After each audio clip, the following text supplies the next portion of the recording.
ఉపాధి హామీ పథకంలో కొత్తగా తీసుకొచ్చిన వీపీ జీరాంజీని రద్దు చేసి పాత చట్టాన్ని పునరుద్దరించి గతంలో ఇచ్చిన ప్రోత్సాహకాలు కల్పించాలని వ్యవసాయ కార్మిక సంఘం రాష్ట కమిటీ సభ్యులు తాళ్లూరి మాల్యాద్రి డిమాండ్ చేశారు. ఈ మేరకు ఆయన ఉపాధి కూలీలతో కలిసి జలదంకి తహసీల్దార్ సీతామహాలక్ష్మికి వినతిపత్రం అందించారు.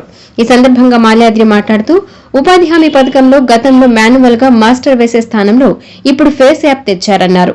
దీనివల్ల కొన్ని చోట్ల నెట్ సౌకర్యం లేక గంటల తరబడి హాజరు పడక పేదలు పని ప్రదేశాల నుండి ఉసూరుమంటూ ఇంటికి తిరిగి వస్తున్నట్లు తెలిపారు. తక్షణమే దీనిని రద్దు చేయాలని అన్నారు. ఉపాధి హామీ పథకం నిర్వహణకు కేంద్ర రాష్ట ప్రభుత్వాలు నిధులు ఇవ్వకుండా పథకాన్ని నిర్వీర్యం చేస్తున్నాయని విమర్శించారు.